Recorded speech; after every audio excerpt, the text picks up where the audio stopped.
Hola, como cada domingo nos reunimos en el Foro Cristiano Célula del Cuerpo de Cristo, no sin antes agradecer al Eterno y Padre de todos los seres vivientes por permitirnos una vez más ahondar dentro de la Escritura en un tema que atañe. Jesús dijo, yo soy. ¿Qué quiere decir esto de decirle? Yo soy, em, que Él es todo, Él es el todo, o sea, el yo soy engloba como a todo, como Él es Padre, Hijo, Espíritu Santo, Él es el dueño de nuestras vidas, el creador de todo. En Éxodo 3:13, cuando se le pregunta a Yod-Heh-Vav-Heh, le dice Moisés, cuando me pregunten a mí y yo diga que he sido enviado, ¿qué diré? Y él le dice, yo soy el que soy. El verbo ser o estar, en presente, en pasado y en futuro. Es decir, lo que él quiso decir es que él es Dios, porque está en el pasado, está en el presente y está en el futuro. Está fuera del tiempo. No es tan grande que el tiempo no lo puede contener. Es decir, el universo no puede contener la esencia de Dios. Cuando él empieza a hablar de su grandeza, omnisciencia, omnipotencia, omnimodo, está diciendo que él es excelso, que no hay otro igual a él. Pero también vemos nosotros como Jesucristo también dice, cuando está acá enseñándonos a todos y a cada uno de nosotros, dice en 7 oportunidades, yo soy. Y el número 7 a la luz de la Escritura significa el número de Dios, la divinidad, la perfección. En ese orden de ideas vamos a desarrollar este tema, ya que estamos en una semana que para el catolicismo es una semana fuerte según el proceso de ellos, pero hoy vamos a hablar de Jesucristo, de ese gran yo soy. Y Cristo es Dios hecho hombre. ¿Alcanzas a entender eso? Pues es como algo difícil de asimilar, pero normalmente uno lo dice, pero entenderlo yo creo que va más allá de solo que Él es Dios hecho hombre, es como asimilar de verdad lo que quiere decir eso. Bien. Cuando nosotros decimos que la tierra es el estrado de los pies de Dios, está lo que quiere referenciar Dios al hablar a través del profeta David y dice esa expresión es que Dios es supra, el trono de Dios es supra, está fuera del contexto del tiempo, del modo, lugar y espacio. Él es espíritu. Cuando él dice que él se humilló al hacerse hombre, no refiere al hombre como si fuera una humillación, sino a que el hombre solo puede contener de Dios una chispa de vida, una pequeña micro chispa de él en su esencia, pero esa chispa trae toda la información de Dios. Sin embargo, nosotros somos finitos y Él es infinito. Recuerde que cuando estamos hablando de Génesis 3, es decir, estamos hablando del origen, de ese comienzo, de ese principio, no solamente de la raza humana, sino habla del comienzo de toda la creación. Y vamos a Génesis 1:1, dice que dice en Génesis 1:1, y voy a rezar textualmente la cita. En el principio creó Dios los cielos y la tierra. Y si nos vamos a Juan 1, ahí se va a extender y nos va a decir quién es ese principio. Y es allí donde nosotros empezamos a ver la grandeza de Dios y la misericordia de Dios hacia nosotros, la humanidad. ¿Por qué? Porque vemos que el amor de Dios es inmesurable, es insondable. Dice así en Juan 1, verso 1 en adelante, es decir, en el principio era el verbo, era una palabra. Era ser. En ese caso el verbo es ser. Yo soy viene del verbo ser. Yo soy. En el principio era el verbo y el verbo era con Dios y el verbo era Dios. Este era el principio con Dios.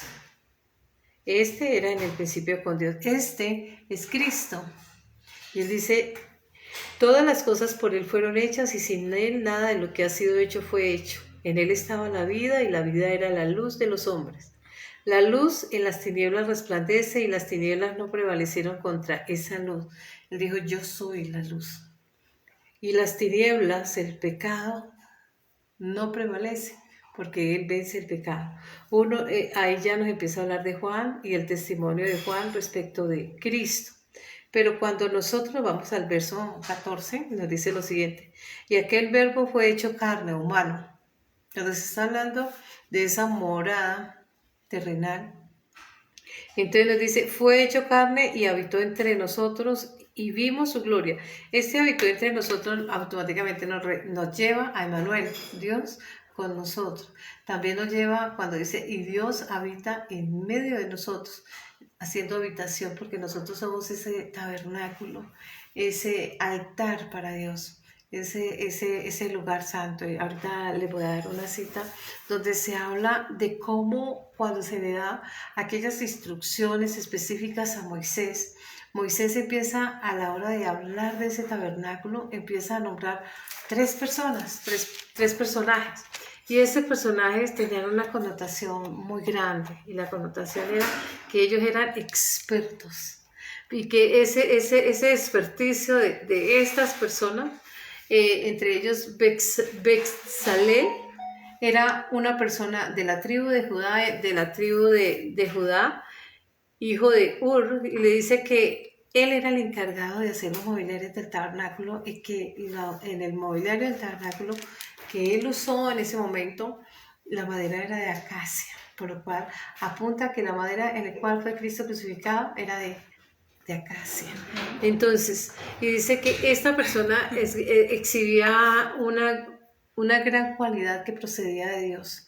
Para eso nosotros vamos a Éxodo 38, 2, y entonces empezamos a hacer un paréntesis en esto, porque vamos a de un lado a otro a mirar lo que Dios está diciendo y cómo Dios, nada de lo que Él hace es casualidad, sino que todo está trabajando en favor de nosotros. Y es que el amor de Dios es tan grande que Él está urgido de tener morada en nosotros. Y Él busca en cada hombre, en cada mujer esa morada, que sea esa morada idónea, esa morada preparada, esa morada hecha con sabiduría, posibilidad en la sabiduría, esa morada que se ha apartado, que se ha puesto todos los instrumentos necesarios para que sea ese lugar sagrado donde Él pueda morar. Por eso el esfuerzo y la dedicación nosotros como esa novia ataviada, como esa esposa ataviada, de ser ese lugar idóneo, ese lugar apto, donde la gloria, la Shejinah de Dios pueda descender hacia el hombre. Esa es la importancia de la cita que les voy a dar.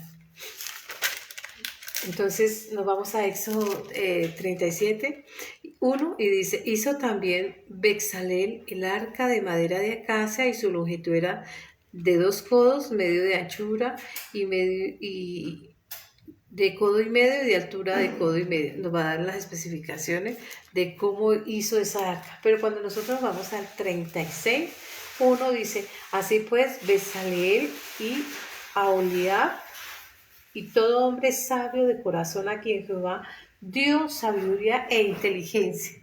¿Para qué? Para saber hacer la obra de Dios.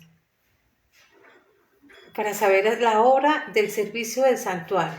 Y eran todas las cosas que ha mandado Jehová. Entonces vemos que nada está hecho al azar, porque cuando dice, todo hombre sabio de corazón a quien Jehová dio sabiduría e inteligencia para saber hacer toda la obra del servicio del santuario, hay un Dios guiando, porque a estas personas se les preparó y se les dio el arte de la construcción de ese tabernáculo, no solamente, sino de todo el mobiliario.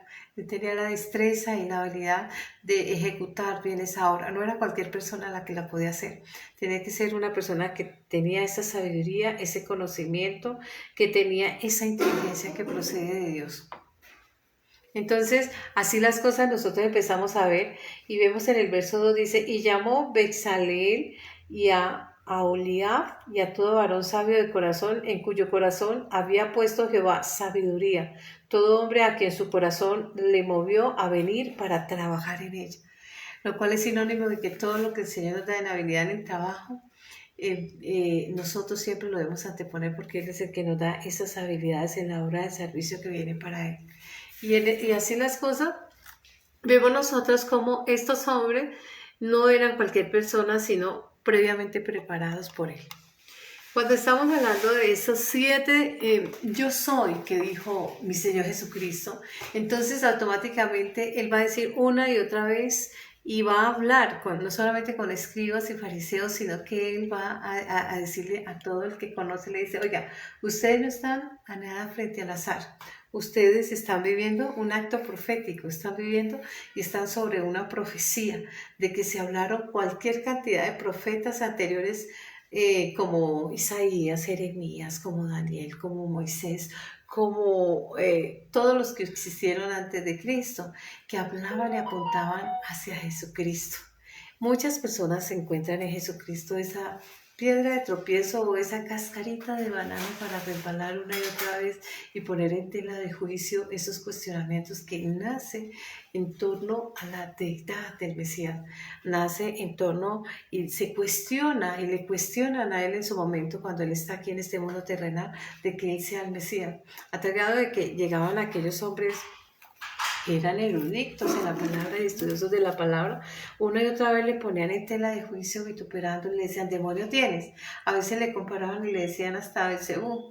¿Por qué? Porque no entendían y les había sido cegado el entendimiento de ellos para que no comprendieran que estaba frente al Mesías. Solo había que tener la guianza y el acompañamiento del Espíritu Santo para poder tener el conocimiento y poder saber de que Él era y que todo apuntaba hacia esa estrella. Estrella es profeta.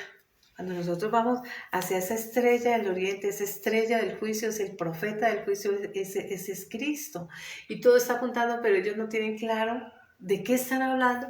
Y una y otra vez vemos cómo cuestionan. No solamente lo cuestionan a él, sino que cuestionan todo el servicio de aquellos hombres que él preparó. Porque él nominó 12 hombres haciendo alusión a esas 12 tribus de Judá, a esos 24 ancianos, 12 tribus de Jacob y los 12 apóstoles para un total de 24 ancianos previamente establecidos, cada uno representando a la raza humana, toda la raza humana.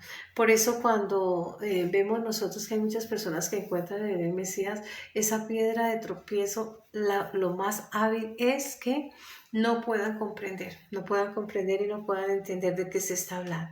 Vamos a estudiar esos 7 gran yo soy de que habla Jesucristo, porque a él se le pregunta y se le dice, oye, ¿quién eres?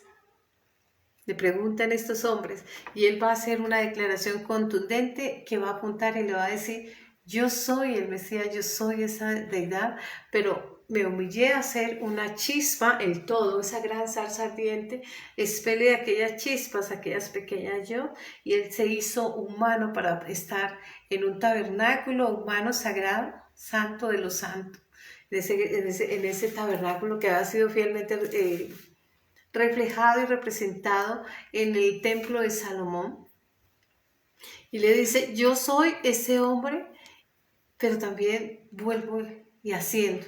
Vengo a cumplir una manumisión, una liberación, y vuelvo y haciendo, y conmigo va a ascender todo aquel que por mí entra, todo aquel que por mí llega al conocimiento de Dios.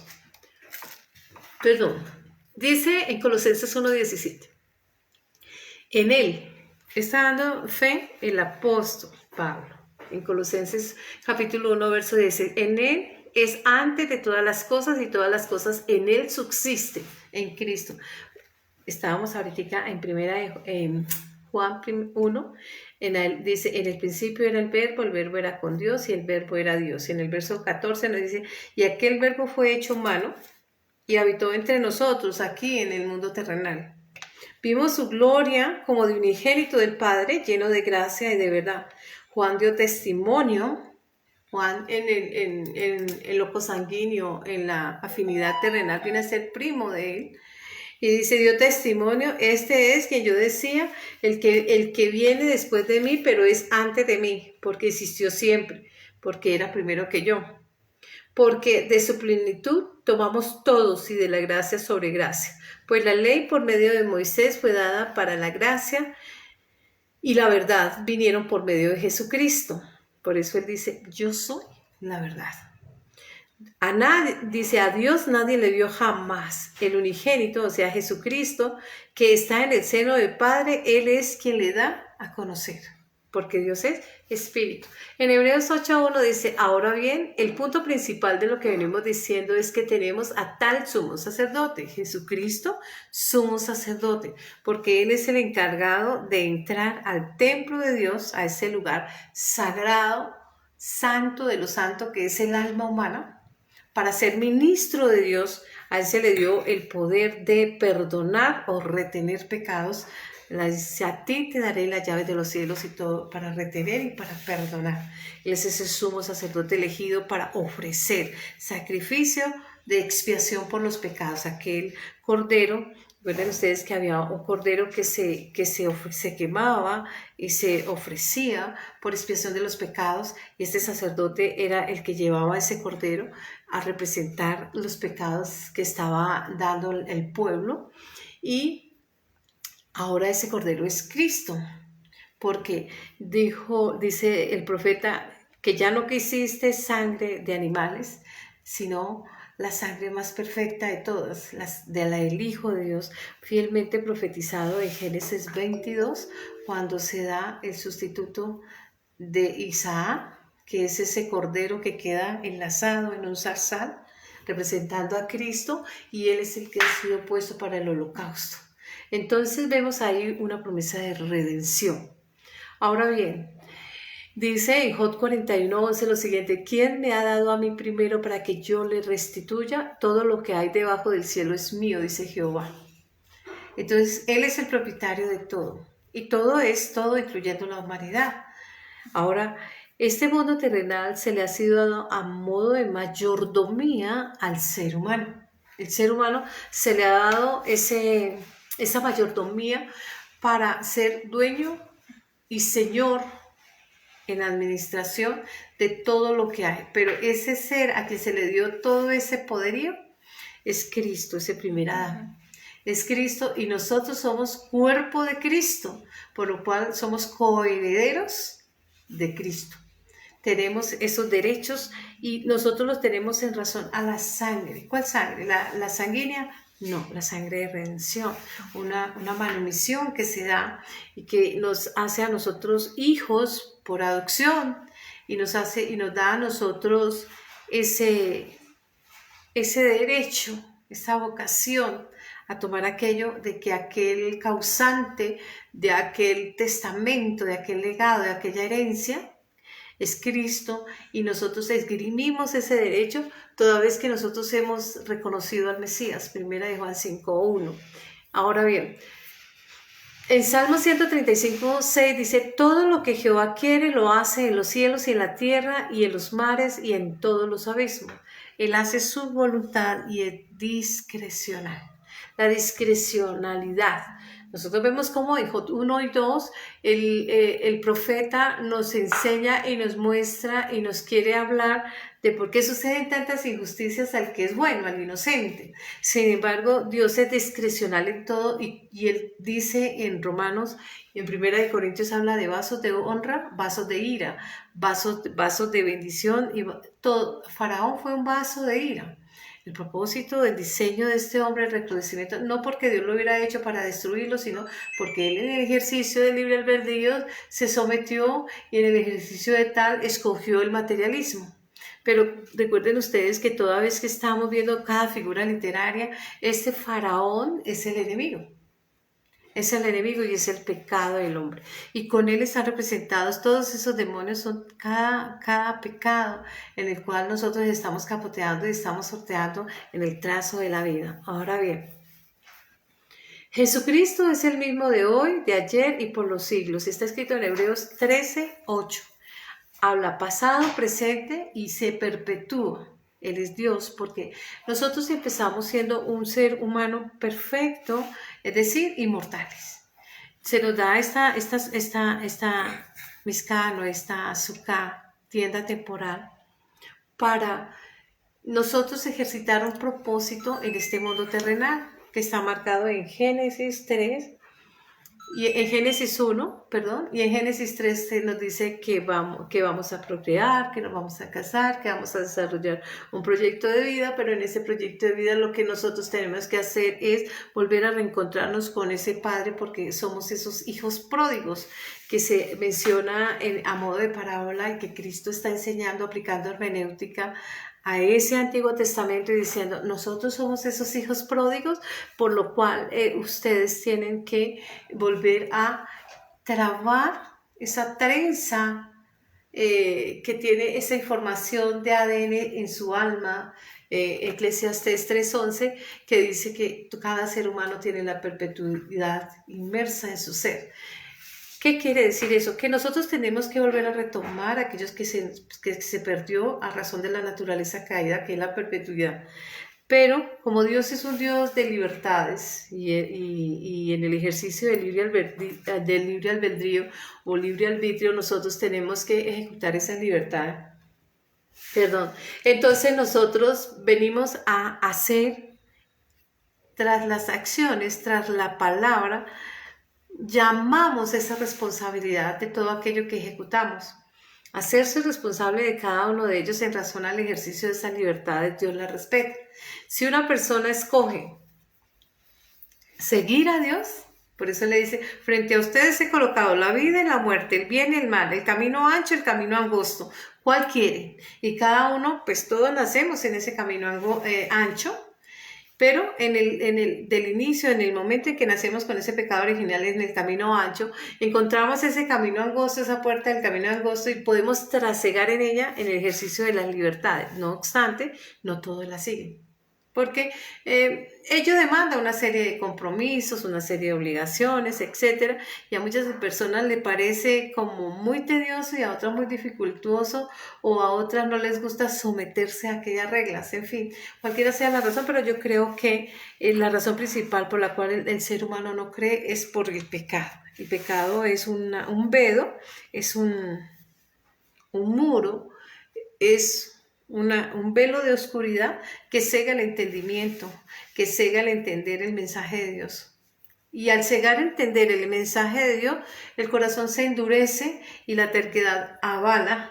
Y esto impide y es un gran impedimento para la ejecución de la fe. Entonces vamos a ver cómo las personas van a empezar en ese piso y en ese techo, en ese piso y en ese techo, y esa inestabilidad hace que sean una espoletica de un lugar a otro. Y la mayoría de su tiempo van a estar en ese piso de inseguridades, inestabilidades y demás. El yo soy o el es, porque el que está hablando es Dios, yo soy o el es, expresa la fidelidad de Dios a la humanidad, pero también la misericordia de Dios hacia la humanidad, porque nosotros somos finitos, Él es infinito, pero nosotros tenemos de Él su eternidad, Eclesiastés 3:11. Dios, en atención a que esa eternidad está en nosotros, somos propietarios de Él. Ese es el sello de Dios, la huella indeleble de la firma de mano de Dios en nosotros como autor de nosotros, autor de la vida nuestra. La vida nuestra tiene ese dueño o ese amo, pero Él dice, llevad mi yugo, mi carga es ligera y mi yugo es suave. ¿Qué le está diciendo la persona? Es una relación de dos. Yo quiero y anhelo tener morada en ti, pero tú decides si aceptas esa alianza, ese pacto, ese maridaje, y si lo aceptas, entonces generaremos nupcias, pero debemos trabajar, cantar de los cantares. Ustedes como más tiempo lo van a leer y van a mirar cómo él empieza a enamorar a esa novia, a enamorar a esa esposa, a enamorar ese potencial. Pero enamorarse de Dios le va a costar. ¿Por qué le cuesta enamorarse de Dios?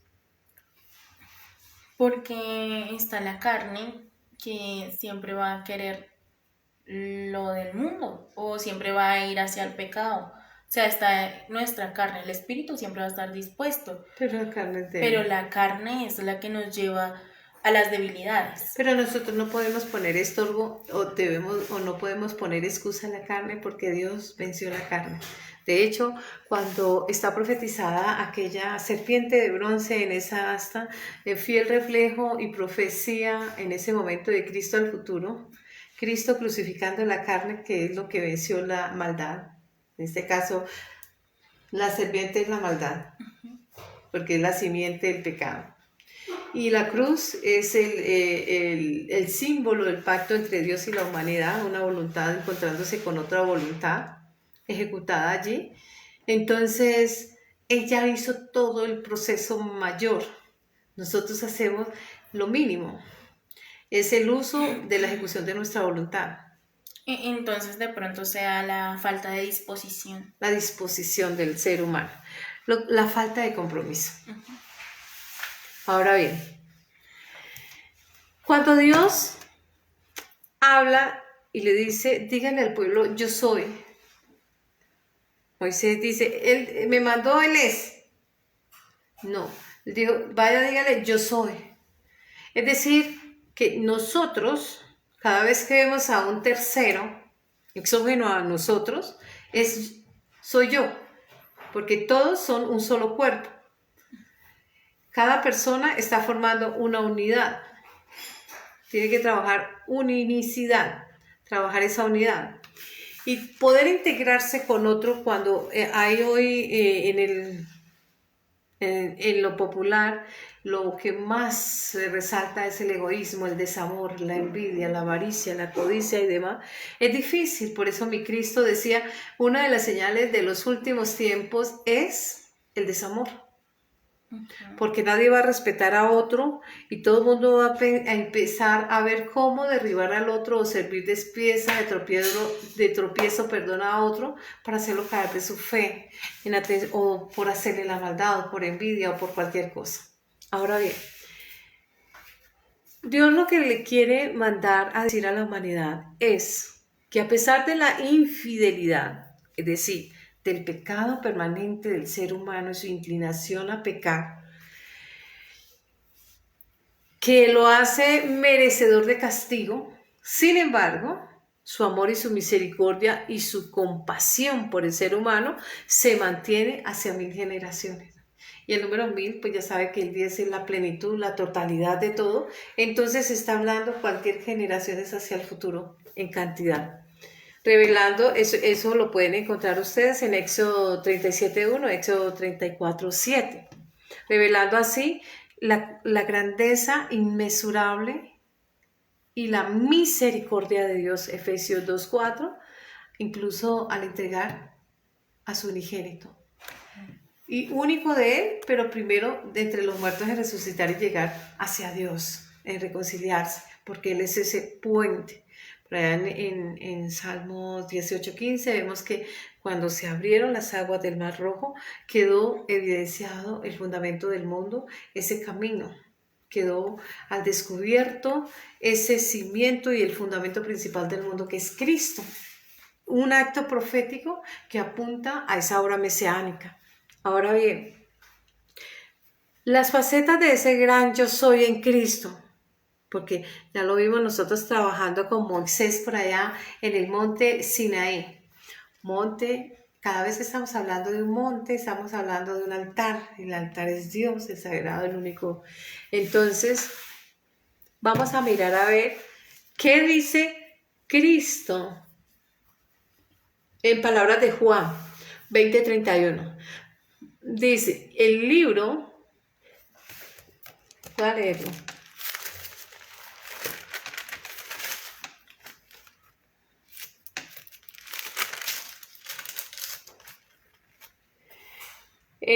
Juan 20, del 30 al 31 dice, hizo además Jesús muchas otras señales en presencia de sus discípulos, las cuales no están escritas en este libro.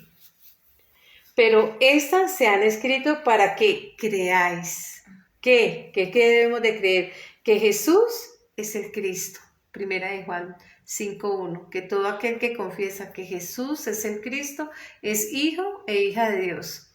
Entonces, es decir, el propósito es dar autenticidad, dar identidad, dar ciudadanía a todo hombre o a toda mujer de hijo de Dios, en calidad de ese reino sobrenatural, porque es un reino que parte de este mundo terrenal, pero que abarca el mundo espiritual, el venidero, el permanente, o que lo aleja del venidero, porque cuando una persona ha rechazado a Cristo, entonces automáticamente la siguiente fase ya no participa, porque fue elección de la persona llegar hasta ese término. Y ahí en ese juicio, dice en palabras de Cristo, es el lloro y el crujir de dientes, porque se determina que no sigue la siguiente fase, sino que está condenado a desaparecer. Y dice, para que creyendo tengáis vida en su nombre, no en otro nombre, en el nombre del Mesías. Así las cosas, vemos nosotros como los 4 evangelios son generosos, son de manera muy amplia en dibujar. Podríamos fácilmente darle una forma, un rostro al Mesías, por lo que no solamente ellos dibujan y dan una reseña de su físico, sino también las cualidades, aquellas características de aspectos trascendentales que el estado emocional, él mostró ejemplo. Cuando entró al templo y se enoja y volca las mesas, lo cual le dice que es enérgico, que como cualquier ser humano es susceptible a sentires como la ira o el enojo, etc. Entonces, nosotros leemos en esa expresión, el yo soy, la primera vez que nosotros lo estamos viendo es en Éxodo 3, cuando está allá en el Sinaí, previas a entregar la ley, previas a entregar la Torá. Y nosotros la tenemos hoy presente en Cristo cuando Él le dice, así le dirás a los hijos de Israel, yo soy, me envió a vosotros. ¿Por qué se llamó y se califica o se determina como ese Dios yo soy? Lo que le está diciendo es, vaya y le dice a ellos que yo soy inmutable, imperenne, que yo soy eterno, que en su limitación humana difícilmente pueden llegar a concebir la grandeza de Dios por ser seres finitos, aunque tienen la información en su ADN espiritual de quién soy yo, tienen la firma de su autor. No es menos cierto que todos sus sentidos se quedan cortos a la hora de dimensionar su grandeza. De ahí que cuando le dice él, no puedes, sino yo taparé tus ojos para que solo veas mi espalda. Y esa espalda hace referencia a Cristo, una cara. Porque la eternidad solo la puede ver el ser humano una vez se desprenda de este mundo terrenal y en el mundo espiritual puede verle a Dios. Ahora bien, lo cual le da esa trascendencia tan grande al Hijo de Dios hecho hombre, personificado, ese Dios personificado, le da una trascendencia de que como seres humanos nosotros deberíamos de haberlo identificado con facilidad. Porque la pregunta es, ¿cómo hacer que ese Dios hecho persona pase desapercibido si el ser humano es muy dado a figurar en el rostro de las personas en cuanto a su belleza, a la complejidad de su cuerpo, a la contextura de su cuerpo, a la estatura, a la posición, al linaje, etc.? ¿Cómo hacer pasar al Mesías indiferente en una época determinada donde todo el mundo casi prácticamente se conoce porque decían la casa de tal, el hijo de tal? Era difícil, lo cual apunta directamente a la dureza del corazón de los hombres, aleja de Dios y nubla los sentidos. Ejemplo, cuando una persona siente ira, se nubla su sentido y le inhibe para pensar ordenadamente, le inhibe para percibir muchas cosas y muchas cosas le van a pasar así la tenga evidente frente, porque no va a haber esa lucidez, esa mesura, esa sensatez a la hora de coordinar sus ideas y a la hora de representar en sus ideas algún pensamiento. En ese orden de idea, Dios le está diciendo a la persona, ese Mesías no es un mero asistente, Ese Mesías no es un mero colaborador o un mero maestro o un mero guía. Le está diciendo, es el soberano. Pero la manera tan hábil como Dios de él llegar y siempre guardar mesura y sencillez y compasión, porque la mayor prueba para ese ser maravilloso y ese ser supremo manifestado en un humano es la misericordia, el no enojarse, porque cualquier enojo de él acaba con toda la existencia, pues es Dios, por más que se trate de pasar desapercibido al ojo humano, sigue siendo Dios. Y lo podemos ver nosotros cuando está en el monte Olivar y llega con los apóstoles a orar. Y ellos pueden ver la manifestación de él, y algunos dicen, estaba Moisés, estaba Elías, pero si ellos no lo conocieron en persona, ¿cómo sabían que era Moisés y cómo sabían que era Elías?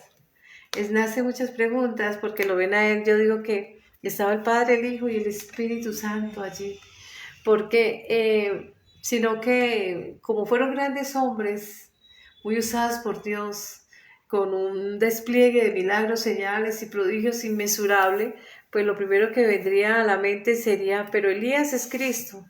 Elías es... cada uno de ellos representa una faceta de Cristo, una cualidad del carácter de Cristo. Elías como profeta, un hombre muy hábil, muy respaldado. Moisés como ese hombre mesiánico, ese guía, ese guía de rebaño, representa a Cristo. Y así podíamos nosotros mirar cada uno de ellos en las diferentes facetas de Cristo, mostrando a Cristo y haciendo un calco físico de la cercanía para que el hombre tenga de manera más cercana, no completa, pero sí lo más cercano a lo que es el Mesías, como omnimodo, omnipoderoso, omnisciente, omnipotente, es decir, que todos los sentidos se quedan cortos a la hora de concebir la grandeza de ese Dios por la finitud humana. Es decir, que nosotros podemos ver detrás de cada una de estas palabras, no solamente las que ha mencionado el profeta Moisés, sino los diferentes profetas, de una manera misericordiosa. Dios, hablando a través de ellos, nos acerca lo más, mostrándonos de alguna manera la grandeza de su deidad, para que nosotros desde nuestra perspectiva humana podamos abarcar, concebir la grandeza de Dios.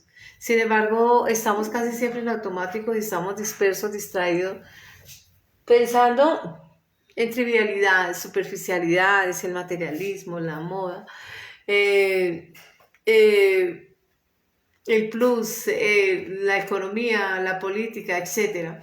Pero en todo estamos pensando menos en nada porque estamos interesados solamente en lo que sucede y atañe a este mundo terrenal.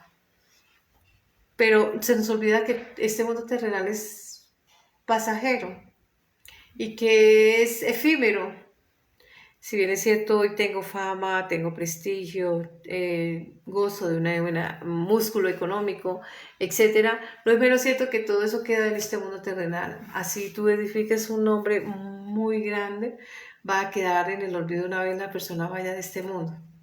El único, lo que ha inmortalizado la palabra que nos ha dado a conocer a aquellos hombres que por la obediencia, por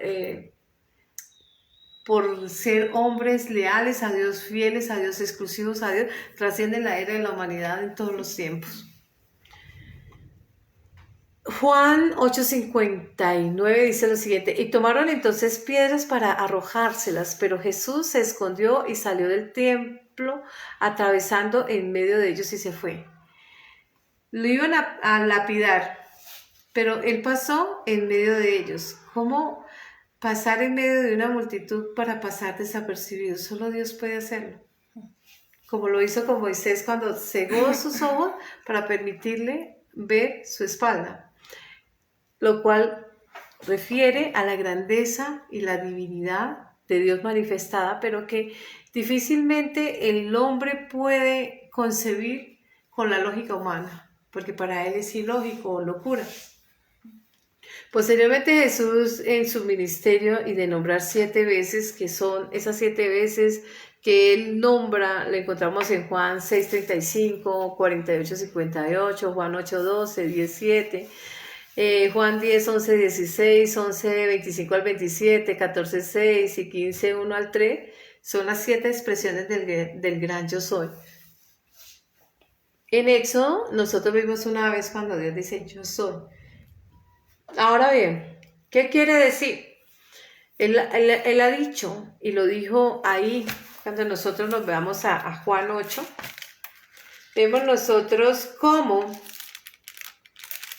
está Cristo hablando y Él anuncia, yo soy la luz del mundo. El que me sigue no andará en tinieblas, no andará en pecado, no andará en ignorancia de la palabra o en el desconocimiento del reino de los cielos. Es decir, la vida espiritual a ese ser humano no le va a quedar difícil de entender o de concebir porque el Espíritu Santo hace su rol.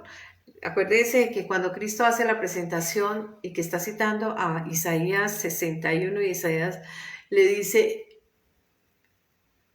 el Espíritu de Dios está sobre mí.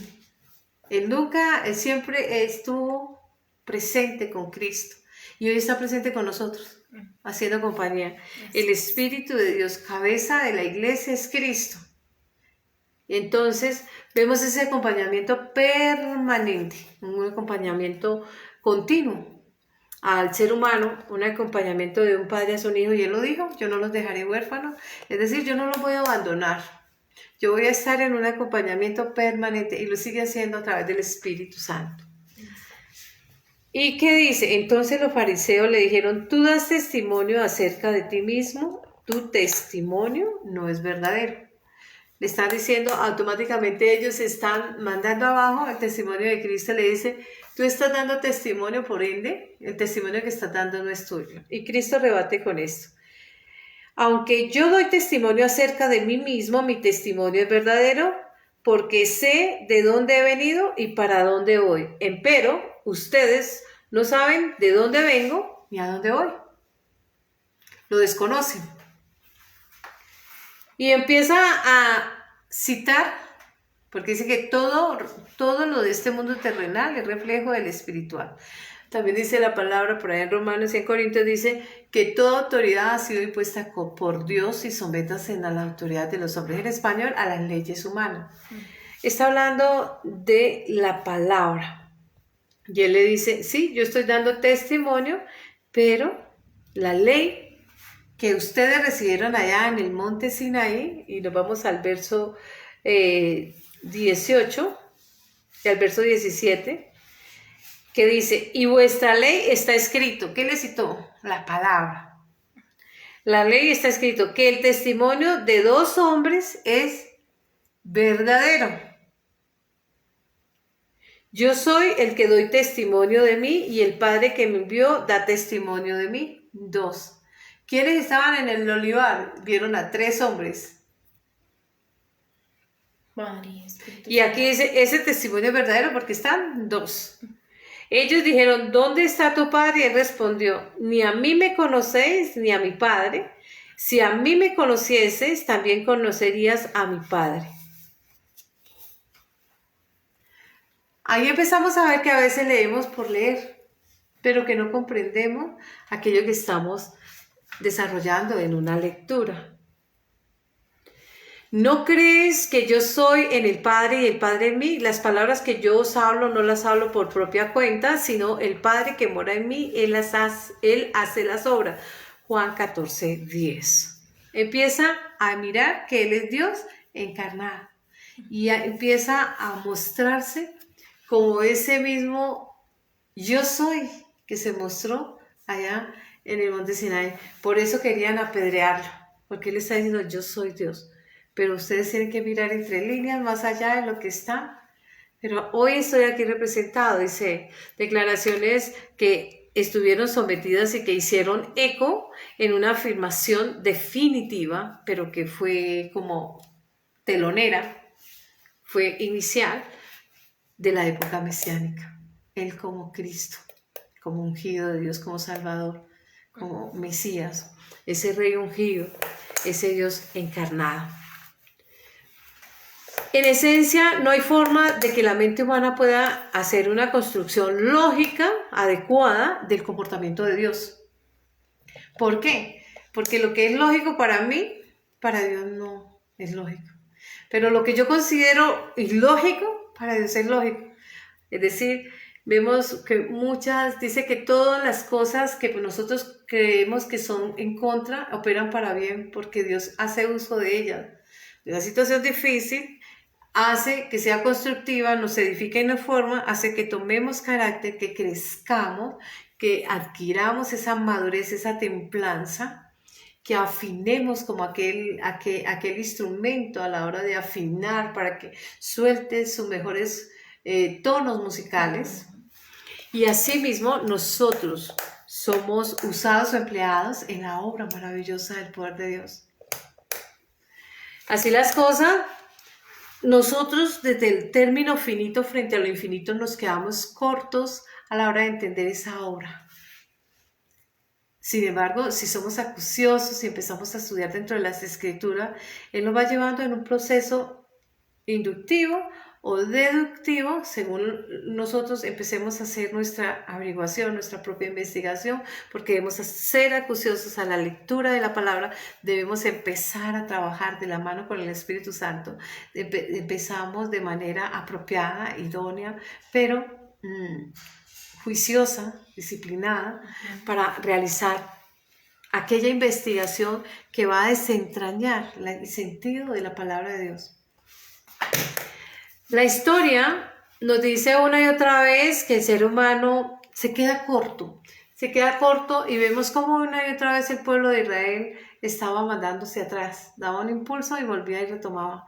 Pareciese que tuviera esa inestabilidad en todo su proceso y duró andando en ciclo vicioso 40 años en ese desierto, reflejando así 40 años de representación de los 120 años que nombra en Génesis 3:6 como la máxima de la existencia humana desde el mundo terrenal.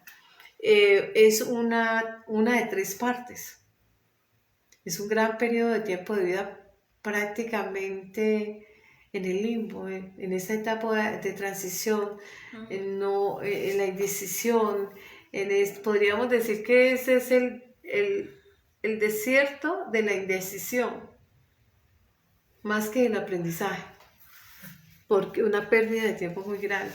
Ahora bien, nosotros como seres humanos debemos darnos cuenta y considerar el modo apropiado en que Dios va mostrando la grandeza de Él y su misericordia hacia la humanidad, toda vez que no escatima dar su Hijo, y lo muestra y lo profetiza en Abraham con Isaac. Le dice: no extiendas tu mano sobre tu hijo, mira, hay un cordero allí en esa zarza, fiel representación de Cristo con esa corona de espina, y es ofrecido en holocausto por expiación de los pecados. Eso se llama un amor inmesurable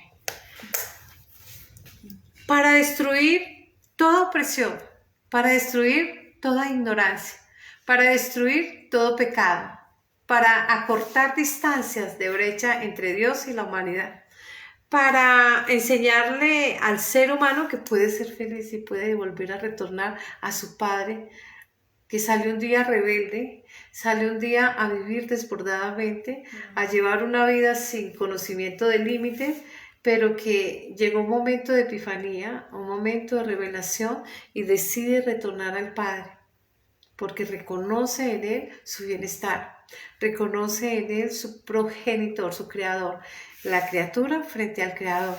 Y es así como nosotros hablamos de redención. Eso es lo que se está haciendo reflejo en esa obra maravillosa y ese plan de redención que ha escribido Dios como ese plan maravilloso de amor y de misericordia por la humanidad. Así las cosas, Jesús le dijo en Juan 8:58, de cierto te digo, antes de que Abraham fuese, yo soy. Y entonces ellos dicen: pero es que Juan, pero ¿cuánto tiempo hace que estuvo Abraham? Y usted no abarca sino 30 años o menos. Y entonces, ¿qué pasó? Y Él le dijo, yo soy, es, hoy, fue y será hacia el futuro. Yo soy Dios. Eso es lo que genera ese celo de envidia, ese celo de miedo, ese de inseguridad que lo pone en la picota de las personas, porque automáticamente Él muestra que Él es Dios hecho humano. Lo cual es muy importante toda vez que nosotros estemos hablando de dos términos, vínculo y naturaleza del ser humano. El vínculo del ser humano con Dios y la naturaleza humana. Es muy importante. ¿Por qué? Porque la naturaleza divina dice en español, nosotros cuerpo de Cristo, cada uno cumple su rol, su función o su propósito. Y cumplimos una labor en el mundo terrenal. Y tenemos que averiguar en el proceso del trasegar de nuestra vida entre acierto y error, esperamos seamos asertivos.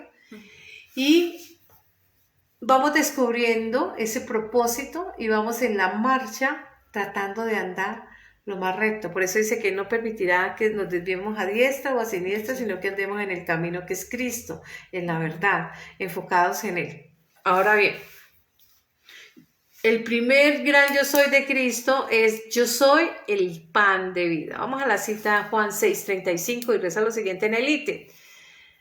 El que yo soy el pan de vida, el que a mí viene nunca tendrá hambre. Y el que en mí cree no tendrá sed jamás. Ahí está apuntando y automáticamente lleva al ser humano a decirle yo soy ese alimento espiritual. Y si nos vamos hacia la historia de la humanidad, entonces nos vamos a Éxodo, cuando fue enviado el maná, porque ellos estaban, era el Shabbat, que se cogía las dos porciones de ese día y de la siguiente, que era el Shabbat, por cuanto las personas se guardan reposo, y el reposo es Cristo. Entonces, nosotros vemos que se está hablando del Mesías. Cuando nosotros... Gloria a Dios. Bueno, ofrezco disculpas porque se había caído la red. Juan 6:48 al 58 reza lo siguiente. Dice, yo soy el pan de vida. Vuestros padres comieron el maná en el desierto y murieron. Este es el pan que desciende del cielo para que el que de él come no muera. Automáticamente está hablando que él es ese maná. Los que comieron allá, dice, yo soy el pan vivo que descendió del cielo, y si alguno comiere de este pan, vivirá para siempre. Y el pan que yo daré es mi carne, la cual yo daré por la vida del mundo. Entonces los judíos contendían entre sí diciendo, ¿cómo puede darnos a comer su carne? Jesús les dijo, de cierto os digo que si no comiereis la carne del Hijo del Hombre y viviereis la sangre, no tenéis vida en vosotros. El que come mi carne, bebe mi sangre, tiene vida eterna, y yo le resucitaré en el día postrero.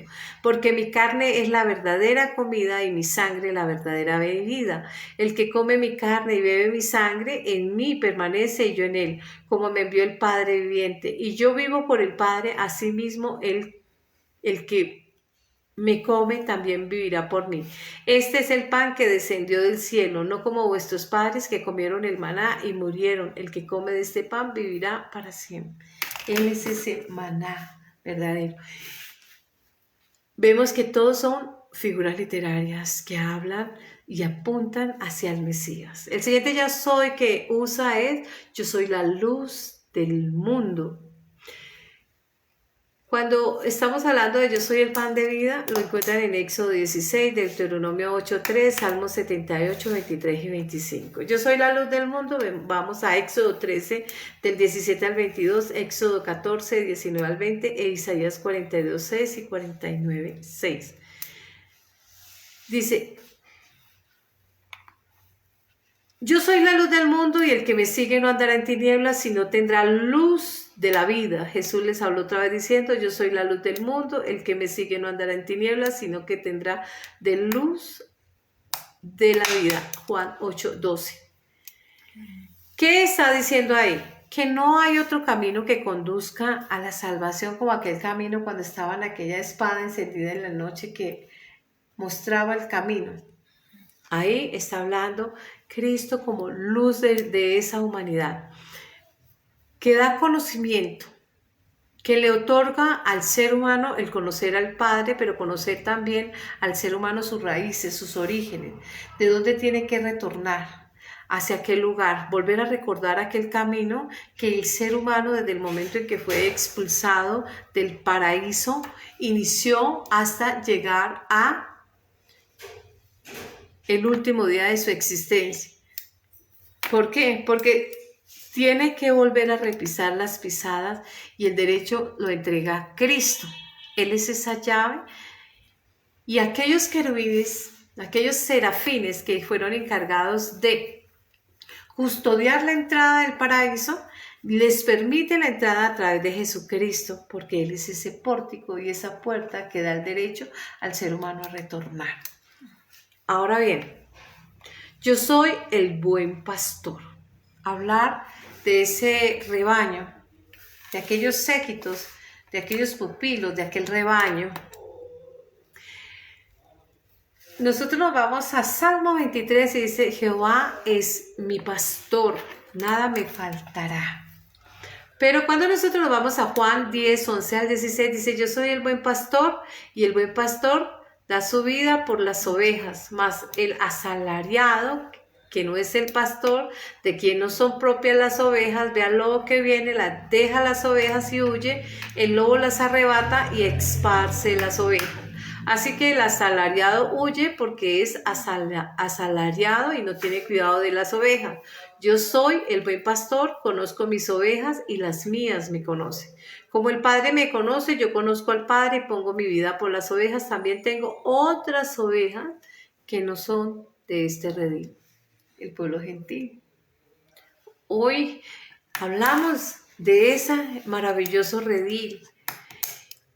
Nosotros estamos recordando que Él es el encargado no solamente de guiar y de conducir ese rebaño, ese pueblo, ese rebaño, de conducirlo a feliz culmino, a esas metas que es volver y retornar al paraíso, sino también de cuidar de todos los depredadores, de todas las circunstancias, de todas las inclemencias del tiempo, de la enfermedad, de las debilidades, de los hijos, de las familias, porque ellos asisten el parto de esas ovejas, los partos, todo.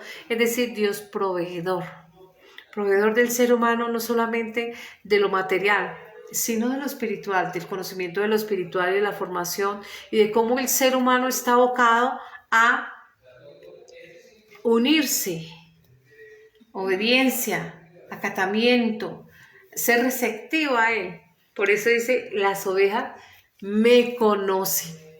Habla de ese conocimiento que nosotros debemos de tener, de ese líder que es nuestra cabeza, de ese soberano, de ese ungido a rey, como fue ungido el rey David, como fue ungido el rey Salomón. Él es el rey de reyes y señor de señores, y así lo tiene escrito en su muslo, dice en Apocalipsis.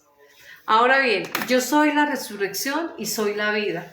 Está hablando ya de el retorno a la inmortalidad, de cómo Él tomó nuevamente su lugar en el trono y cómo Él a nosotros nos va a resucitar con Él y para Él. Dijo, yo soy la resurrección y la vida, el que cree en mí, aunque muera, aunque esté muerto, vivirá, y todo aquel que vive y cree en mí no morirá eternamente. ¿Crees esto?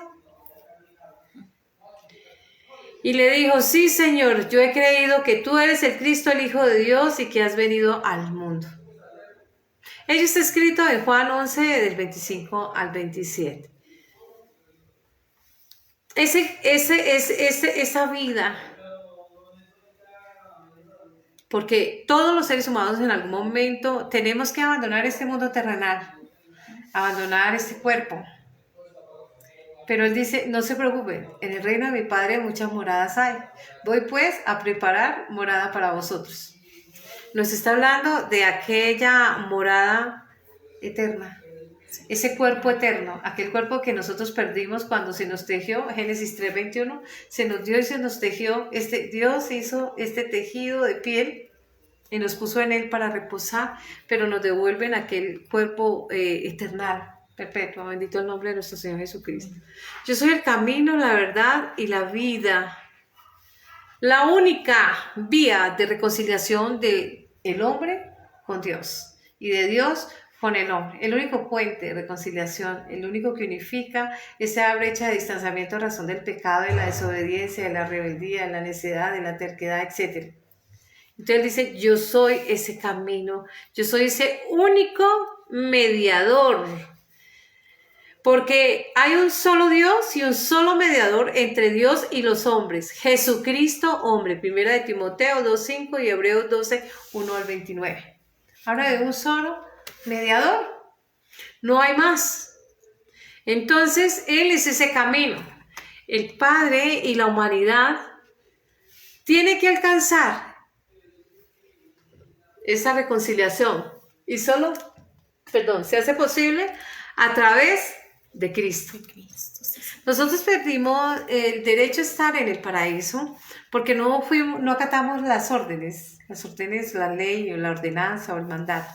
Es decir, pecamos. A la luz de la Escritura dice que todo pecado es infracción a la palabra de Dios o a la ley. Entonces, ese es el pecado original. Por un hombre entró el pecado, que es a Cristo recibiendo el pecado de la humanidad en Adán, representado fielmente ahí, y por un pecado entró la vida a Cristo como Salvador y Redentor, el ungido de Dios, el Salvador, bendito el nombre de nuestro Señor Jesucristo. Yo soy el camino, la verdad y la vida, nadie viene al Padre sino por mí, Juan 14:6. Pero también nosotros vamos a ver que ese camino, esa verdad y esa vida es el principio. Lo vemos en Génesis 1:1 y en Juan 1:1 y 2. Y ahí vemos nosotros que está apuntando a que salimos de él porque ese alumbramiento es la única vez que podemos decir nosotros que el hombre está dando a luz, está pariendo, pero está pariendo por el costado. Cuando Cristo en la cruz fue lanceteado en su costado, cumpliendo aquella profecía en Lucas 2. Voy a asegurarme para no ir a citar mal. Lucas 2, ¿sí? Lucas 2:35. Y una espada traspasará tu misma alma para que sean revelados los pensamientos de muchos corazones. Hablando de Cristo. Entonces, Adán, en Génesis, nosotros vemos cómo fue llevado a un sueño profundo, o sea, muerte. El sueño profundo a la luz escritural es muerte. Para sacar de allí, de su costado, la mujer. Dice Génesis 2:21, dice así. Entonces Jehová hizo caer en un sueño profundo sobre Adán mientras éste dormía y tomó una de sus costillas y cerró la carne en su lugar.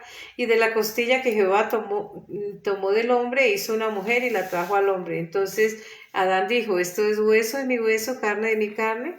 Será llamada varona porque el varón fue tomado. Nace la iglesia. Entonces ese nacimiento que nos da a través de su palabra agua y a través de su sangre redención, agua promesa, y nace su amada iglesia. Cantar de los Cantares, ustedes lo van a leer con más tiempo y van a tener la ocasión de darse cuenta de las implicaciones teológicas que esto tiene. Es decir, nosotros somos esa novia ataviada, somos aquella hermoseada para Dios, llena de su grandeza. Lo cual automáticamente está hablando él de estos 7 gran yo soy. Nos manda y nos remonta a esa reseña de Éxodo 3 y nos dice que Él es el que revela la verdad y Él fue revelado a través de sus antiguos profetas como esa verdad plena, total,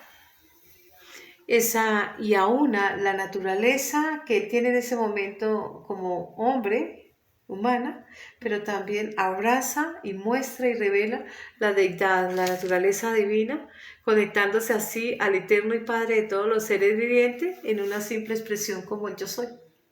Se vincula y se alía y se enlaza automáticamente al Padre mediante muchas profecías que fueron anunciadas previamente y que en ese momento se estaba dando cumplimiento y del cual no era otra cosa que hablar de la emancipación, hablar de la libertad del ser humano, de aquella esclavitud de ese faraón que es fielmente representado como el imperio egipcio, en faraón egipcio, y de cómo ese plan divino de emancipación llega a feliz culmino, haciendo que la humanidad retorne al Padre como ese hijo pródigo o aquella oveja perdida.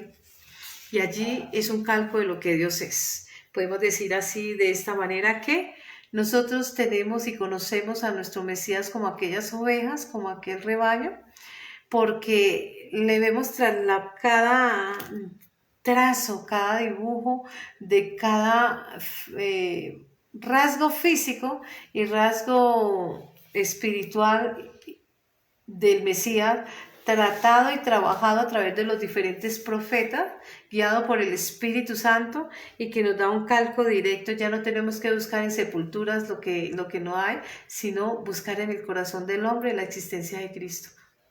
Por eso dice la palabra de Mateo 6:33, buscad primero el reino de Dios y su justicia, y todas estas cosas serán añadidas. Esta es la enseñanza de hoy.